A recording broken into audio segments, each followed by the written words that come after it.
I think that any of us that come across what we think might be a valuable coin have a main question in mind. What's it worth? So let's get into it and talk about the value of silver quarters. So if you come across them in your pocket change, you'll kind of be able to put a value to them and know how rare your coin may or may not be.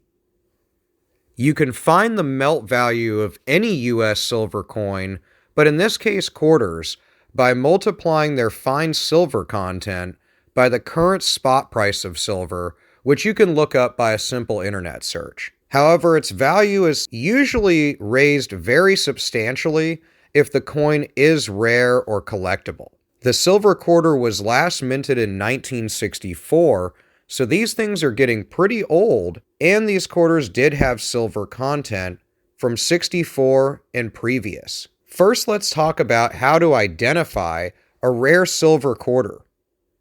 There's a handful of features to help you identify these quarters.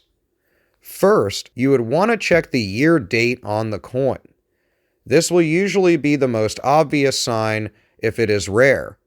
You can compare these years with lists you can find across the internet or on my website VARIETIES.com, which tell you key dates of coins, in this case quarters, from 1964 and previous. Remember that immediately seeing a 1964 or earlier quarter means that they are composed of 90% silver. You will also want to locate the mint mark on the coin. This will of course be a letter and is usually found on the reverse of the coin near the bottom of the design.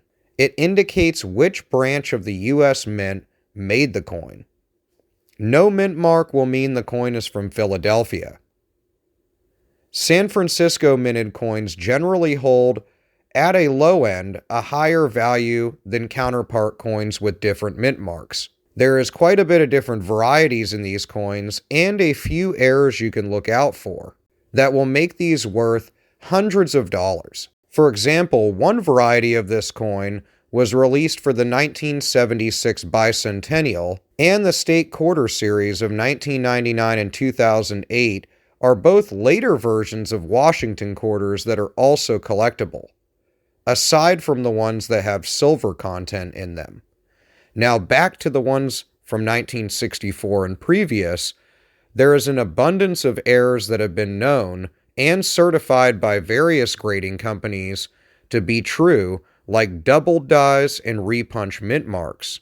Now key dates for these coins usually date from 1965 to more modern years, but I consider the 1964 to be a key date as well, seeing as how it's the last year to have the quarter consist of 90% silver. Other things to think about as far as silver quarters are that each one of them contains 0.18 troy ounce of pure silver, so it's easy to calculate what the value of these are by multiplying it by the current spot price of silver.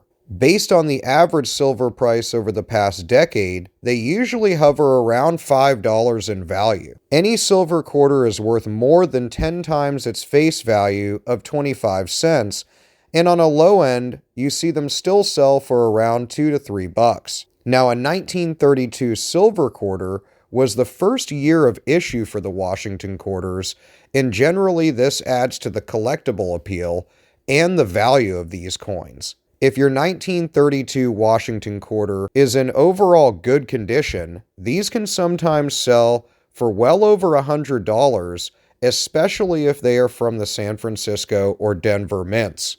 Another big question you might have about your silver quarters is where can you sell them? Now you can sell them at any reputable coin dealer in your area because they will definitely buy your silver quarters from you. This is always going to be the best option, as generally they're going to price them the most fair when it comes to spot price and other factors about it being a coin with silver content and taking into account market prices, and usually pay better than a private buyer.